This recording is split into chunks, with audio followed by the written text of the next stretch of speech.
Hey there everyone, welcome back to the channel. Today we're going to be diving into the darker side of the Spider-Man universe. You know those spine-chilling moments when the villains just take things a step too far. So let's just swing right in and take a look at the top 5 worst things Spider-Man villains have ever done. I'm gonna make him an offer again with you. I am not in danger, Skyler.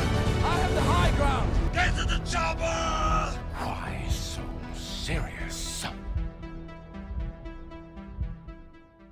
Otto Octavius, also known as Dr. Octopus, had a tendency to take on more than he can handle. Therefore, it's not surprising that when he is pushed to the brink of death due to years of exposure to radiation and strain imposed by his monstrous mechanical tentacles on his inherited human body. However, Dr. Octopus, always a strategist, had a plan in place. On 2 separate occasions, he compels Peter Parker into connecting his mind with Dr. Octopus' Octobot technology. This process unwittingly provides Octavius with all the necessary tools to execute his malicious plan. Octavius proceeds to transfer his consciousness into Peter Parker's body, inheriting his strength, powers, memories, and everything else. Simultaneously, he forces Peter Parker's frantic consciousness into his own feeble, dying body. This disturbing balance act unfolds in Spider-Man issue 698, where Octavius assumes control of Peter Parker's existence, resulting in a chilling and demeaning outcome. He abstains from attempting to seduce Mary Jane Watson while inhabiting Peter's body, a behavior that the hero Wolverine once engaged in during a comparable predicament. Next up, Carnage penetrates the mind of a therapist.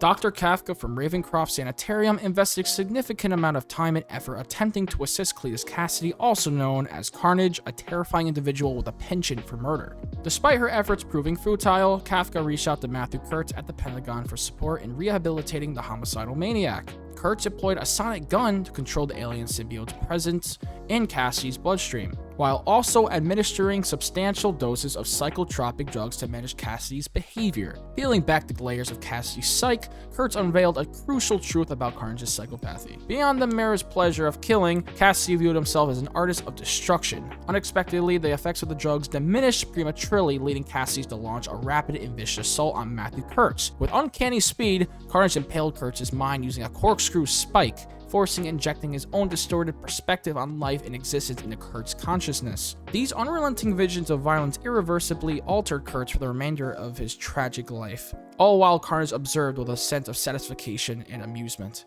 Let there be carnage. Green Goblin brutally breaks Spider-Man's spirit. Norman Osborn, also known as the Green Goblin, isn't really mentally stable, and he's also not known for being kind either. So when Osborn captures Spider-Man and hurts him both emotionally and physically, aiming to make him his successor, it's both terrifying and consistent with his nature. Eventually, Peter gathers his strength to fight back and refuse Norman Osborn's messed up offer of darkness. He defeats the Green Goblin convincingly, but it doesn't change things. Osborn understands that even though Spider-Man is stronger and more intelligent, the Goblin has managed to break him. Osborn has achieved his goal, and in the spectacular Spider-Man issue 25, he walks away, leaving Spider-Man unmasked and in tears. Kraven buries Spider-Man alive, stealing his identity. Kraven the Hunter stands out as one of the few villains who managed to defeat Spider-Man in a significant and lasting manner. Kraven shoots Spider-Man in the face and then buries him. This is quite disturbing because Kraven is aware that Spider-Man is not dead. Strangely, Kraven takes the role of Spider-Man himself by replacing Peter Parker in Spider-Man issue 31. He starts enforcing his own harsh version of justice on villains in New York, which harms Spider-Man's reputation. After a worn-out and traumatized Peter Parker digs himself out of the grave, and he faces the eerie, calm, and affectionate Kraven. Instead of fighting, Kraven takes his own life, ending up in a coffin next to a picture of his family. He understands that Parker can never take away his victory from him. Morlun eats Spider-Man's eye in front of him. Peter Parker is in critical condition.